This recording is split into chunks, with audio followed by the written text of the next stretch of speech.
चलिए आज का टॉपिक स्टार्ट करते हैं। अम्ल एवं क्षार तथा लवण के तीसरा वीडियो ये है।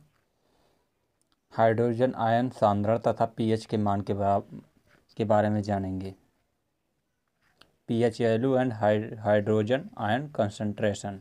ठीक है। हाइड्रोजन आयन सांद्रण जो होता है, मात्रक क्या होता है सांद्रण का, वो होता है मोल प्रति लीटर। ठीक है,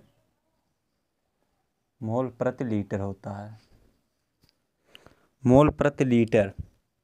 हाइड्रोजन आयन सांद्रण को किस में व्यक्त करते हैं? हाइड्रोजन आयन को आयन सांद्रण को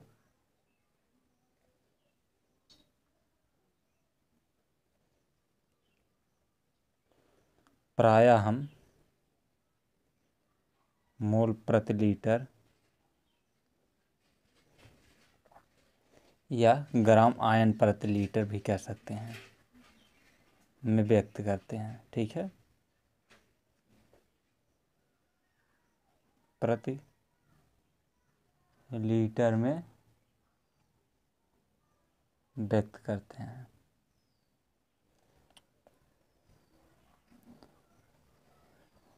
हाइड्रोजन आयन का सांद्रण जो होता है वो 1 × 10⁻⁻14 मोल प्रति लीटर होता है। ठीक है, एक वैज्ञानिक थे, पीएच मान का वैल्यू को बताया उन्होंने। उनका नाम सोरेनसन था। सोरेनसन ने 1909 ईस्वी में हाइड्रोजन आयन को सुविधापूर्ण बनाने के लिए एक नई पद्धति का इस्तेमाल किया। ठीक है, हाइड्रोजन आयन सांद्रण को सुविधाजनक बनाने हेतु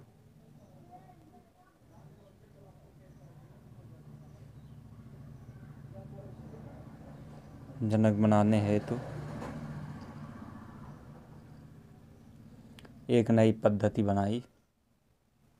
ठीक है, जिसे हम पीएच मान कहते हैं। ठीक है, जिसे पीएच पद्धति कहते हैं, जिसे पीएच पद्धति कहते हैं। ठीक है, जानते हैं उसे। पीएच इक्वल टू होता है -log H+। ठीक है, यानी log 1/H+। यही सब इनकी परिभाषा हम ज्ञात कर सकते हैं। ठीक है, परिभाषा हम ज्ञात कर सकते हैं। अब यहाँ से देख लीजिए, हाइड्रोजन आयन के सांद्रण के मोल प्रति लीटर पीएच मान की परिभाषा हम ज्ञात कर रहे हैं। हाइड्रोजन आयनों के मोल प्रति लीटर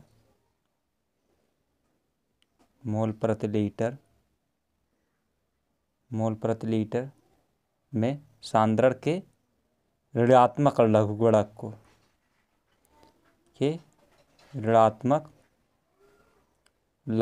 को हम पीएच मान कहते हैं। ठीक है, ऋणात्मक लघुगणक को पीएच कहते हैं। ठीक है,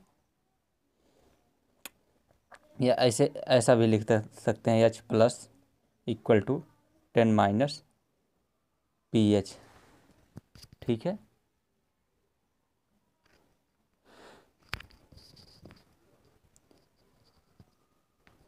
जैसे मान लीजिए कोई विलयन है, उसमें हाइड्रोजन आयन का सांद्रण जो है 10⁻⁻5 मोल प्रति लीटर है। ठीक है, उसका पीएच मान कितना होगा? 5 होगा। ठीक है,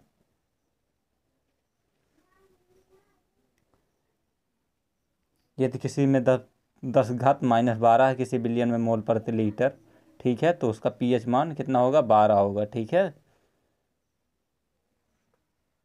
12 होगा। अब पहले ही बता दे दिए थे 25 डिग्री पर जल का आयनिक गुणनफल कितना होता है। जल का आयनिक गुणनफल कितना होता है, 1×10⁻⁴ होता है। तो इसे जल के अणुओं को दो भाग, एक हाइड्रोजन एक हाइड्रोक्साइड आयन में टूट जाता है, तो इक्वल टू हो जाता है 1×10⁻⁴, यानी H+OH- इक्वल टू हो जाता है 1×10⁻⁷। ठीक, यानी 7 से अगर कम है pH मान किसी विलयन का तो क्या होगा, वो अम्लीय होगा। ठीक है, यदि 7 से अधिक है तो वह क्षारीय होगा। ठीक, अब जान लेते हैं, टॉपिक है दैनिक जीवन में पीएच का महत्व। हमारे पाचन तंत्र में पीएच का कार्य क्या होता है ये जानेंगे। हमारे पेट में जो होता है भोजन को पचाने के लिए एक अम्ल होता है HCl, इसे क्या कहते हैं, हाइड्रोक्लोरिक अम्ल। ठीक है, हाइड्रोक्लोरिक अम्ल ये हमारे पेट में भोजन को पचाता है। ठीक है, एक प्रकार का अम्ल होता है। ठीक है, जब भोजन नहीं पचता हमारे पेट में तो ये अधिक बनने लगता है, ये अम्ल पेट में अधिक बनने लगता है, जिससे हमारे पेट में क्या होता है, दर्द एवं जलन हो का अनुभव करने लगते हैं, दर्द एवं जलन का अनुभव करने लगते हैं। तो हम एक प्रकार का दवा का उपयोग करते हैं जिसका नाम होता है एंटासिड। एंटासिड एक प्रकार का क्षारीय होता है जो खाते ही या हमारे पेट में उदासीन कर देता है, यानी क्षार और अम्ल मिलकर क्या बनाते हैं, लवण तथा जल बनाते हैं, तो उसी प्रकार से उदासीन कर देता है। ठीक है, उदासीन कर देता है जिससे अम्ल बनना कम हो जाता है।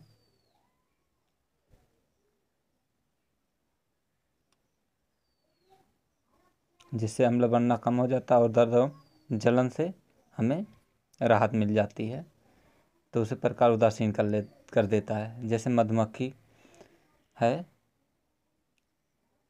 एक एग्जाम्पल और है मधुमक्खी। मधुमक्खी जब हमें डंक मारती है तो उसमें एक प्रकार का अम्ल होता है, वहाँ पर अगर हम क्षार का उपयोग करते हैं तो उसे उदासीन बना लेता है, जिससे हमें आराम मिलता है। ठीक है, आराम का महसूस करते हैं वहाँ पर।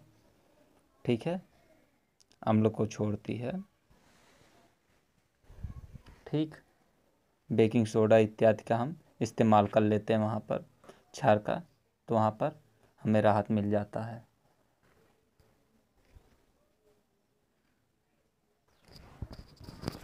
एक टॉपिक है सूचक। सूचक का नाम आप लोगों ने बहुत अच्छी तरीके से जानते होंगे, इंडिकेटर जिसे इंग्लिश में कहते हैं।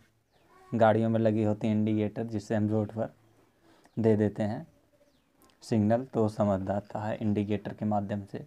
ठीक है, किस तरफ उसे जाना है। ठीक है, तो यहाँ पर अम्ल और उसी प्रकार अम्ल और क्षार के भी एक सूचक का इस्तेमाल किया जाता है, कौन सा अम्ल है और कौन सा क्षार है उसकी पहचानने के लिए। तो चलिए बताते हैं। अम्ल व क्षार वे सूचक पदार्थ हैं जो अम्लीय विलयन में अलग रंग और क्षारीय विलयन में अलग रंग देते हैं। चलिए, अम्ल क्षार सूचक वे पदार्थ हैं जिनका अम्लीय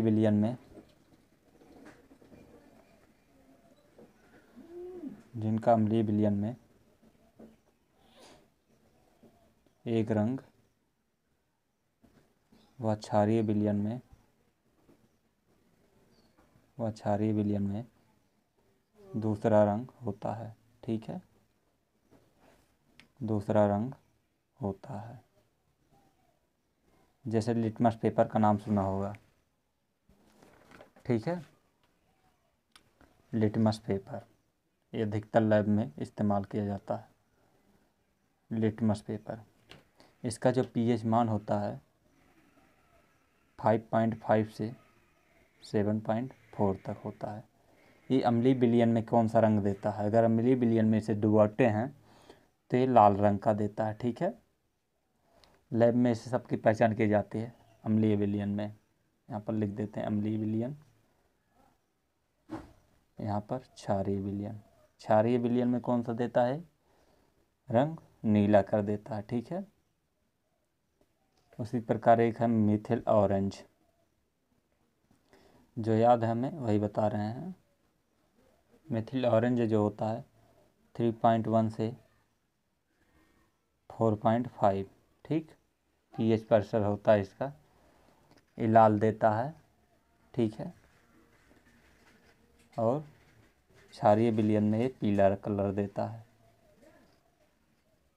ठीक है, एक फिनाप्थलीन है, फिनाप्थैलीन। ठीक है, इसका पीएच मान होता है 8 से 9.8 तक होता है इसका। ये अम्लीय विलयन में कलरलेस हो जाता है, रंगहीन, और इसमें जो होता है क्षारीय विलयन में गुलाबी हो जाता है। ठीक है, सूचकों का सिद्धांत अब जानेंगे। ठीक है, सूचकों का सिद्धांत, थ्योरी ऑफ इंडिकेटर। सूचकों का सिद्धांत,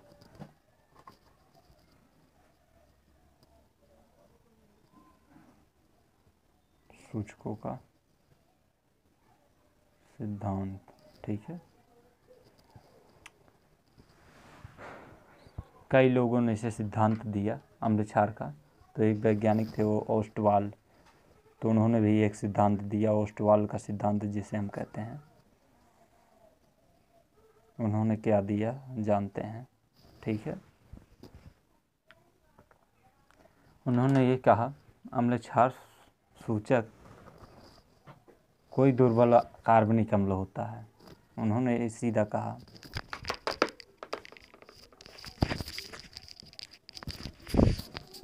अम्ल क्षार सूचक कोई दुर्बल कार्बनिक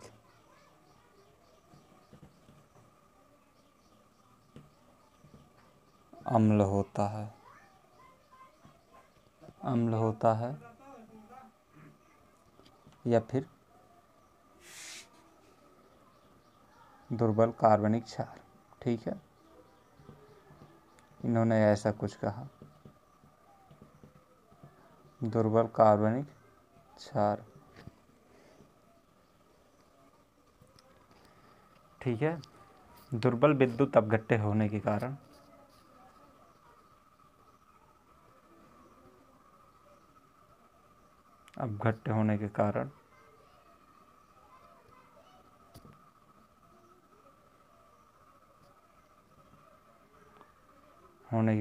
इनका आयनन बहुत कम होता है। ठीक है, इनका आयनन बहुत कम होता है। जैसे फिनाप्थलीन एक दुर्बल अम्ल है। ठीक है, यह रंगहीन होता है। इन्हीं यहाँ पर बताया आप लोगों का, ये दुर्बल अम्ल है और ये रंगहीन होता है। इसे जल में घोलने पर रंगहीन H+ आयनों में व गुलाबी रंग के आयनों से आयनित होता है। ठीक है, HPH H+ फेनिल नेगेटिव आ जाता है। ठीक है, ये कलरलेस रंगहीन, ये गुलाबी रंग आ जाता है इसका। इसी प्रकार NaOH Na+, OH-,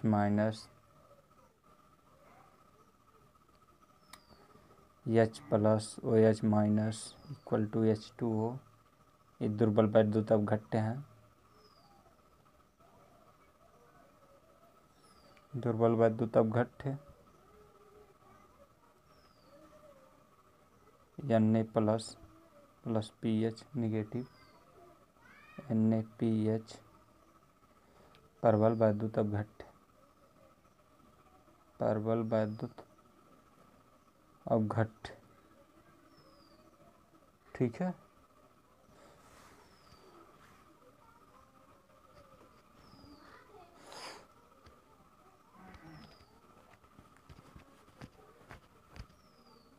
कई सूचकों में इनका सही चल नहीं पाता है इनका, तो इसलिए इन्हें अधूरा रहता है इनका सिद्धांत व्याख्या करने में। जैसे यहीं पर एम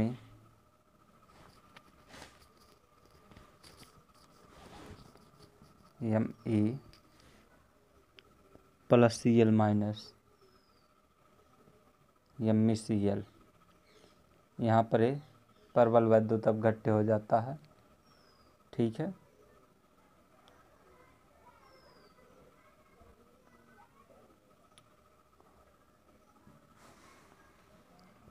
अब एक सिद्धांत और है क्यूनाइड थ्योरी, क्विनोनॉइड सिद्धांत।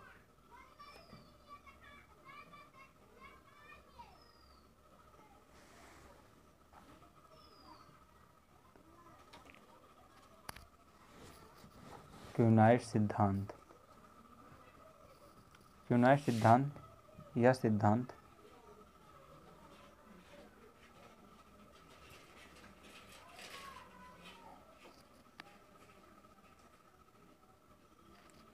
सिद्धांत इस सिद्धांत के अनुसार, लिख लीजिए डायरेक्ट ही, एरोमेटिक कार्बनिक यौगिक होते हैं। ठीक है, इसमें एरोमेटिक कार्बनिक यौगिक होते हैं, एरोमेटिक कार्बनिक यौगिक होते हैं, एरोमेटिक कार्बनिक यौगिक होते हैं। ये दो चलवाई रूप होते हैं, कम से कम दो चलवाई रूप होते हैं, यानी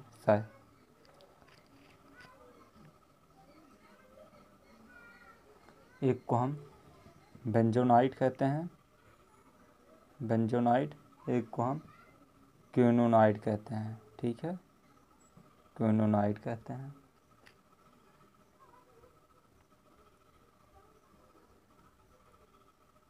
तो चलिए उसे बना लेते हैं, CH CH CH CH CH CH, यहाँ पर CH, यहाँ पर भी C।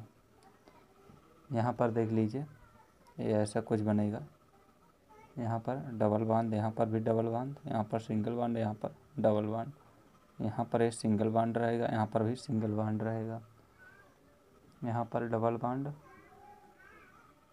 और यहाँ पर डबल बांड। ठीक है,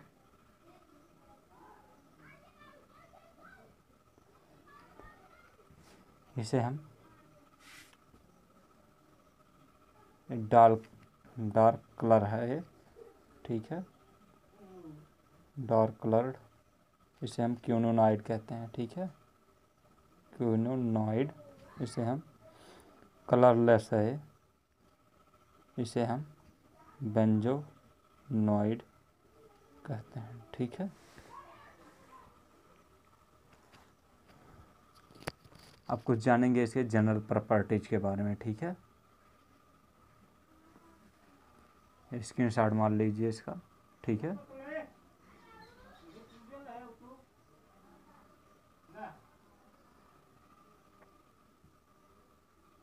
अम्लों के सामान्य गुण, ठीक है,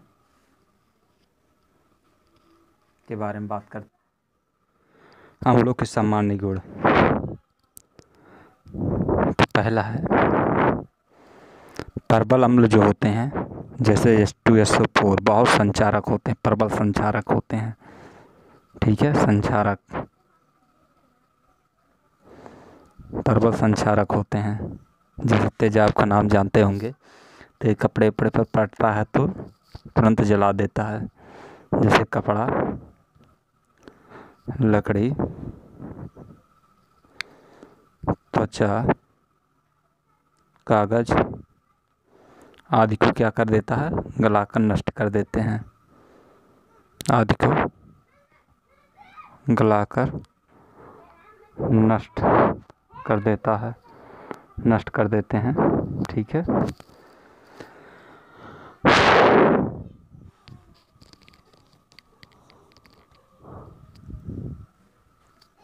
दूसरा है अम्लों का स्वाद जो होता है वो खट्टा होता है। अम्लों का स्वाद जो होता है वो खट्टा होता है। ठीक है। लेकिन इनकी संचारक प्रवृत्ति के कारण चखना उखना नहीं चाहिए। ठीक है। कहीं तेजाब को चाख लिया तो जीभ कट कर नीचे गिर गई, तो ऐसा गलती नहीं करना। अम्ल जो होते हैं वो जल में विलय होते हैं। अम्ल जल में विलय होते हैं। अम्ल जल में विलय होते हैं। जब अम्ल को जल में घोला जाता है, जब अम्ल को जल में घोला जाता है तब ऊष्मा उत्पन्न होती है, तब ऊष्मा उत्पन्न होती है, तब ऊष्मा उत्पन्न होती है। ठीक है। अर्थात विलयन का ताप बढ़ जाता है ना।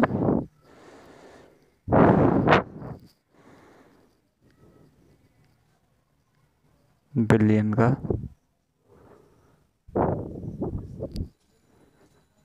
ताप बढ़ जाता है। चौथा है अम्ल जो है नीले लिटमस पेपर को लाल कर देता है।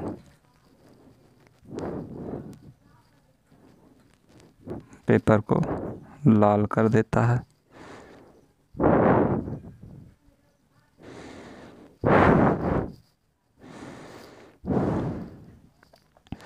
अम्ल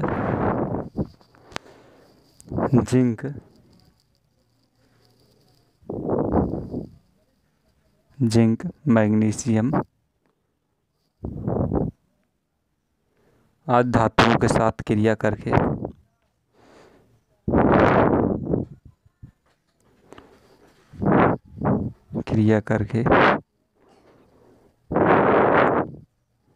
हाइड्रोजन मुक्त करते हैं। ठीक है। हाइड्रोजन मुक्त करते हैं। उदाहरण देख लीजिए। Zn प्लस H2SO4 तो हो जाता है ZnSO4 प्लस H2। अम्ल क्षार से क्रिया करके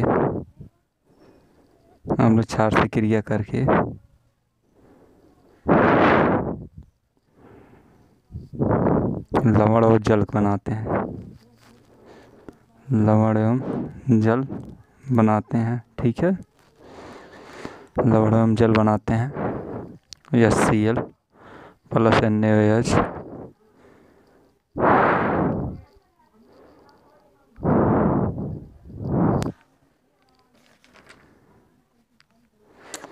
ये इरिवर्सिबल रिएक्शन होता है। तो यहाँ पर NaCl प्लस H2O। ठीक है। सोडियम क्लोराइड हो गया, जल हो गया। ठीक है।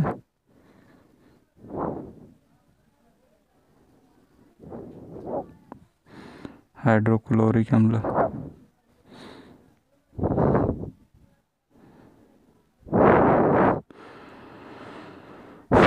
Sodium hydroxide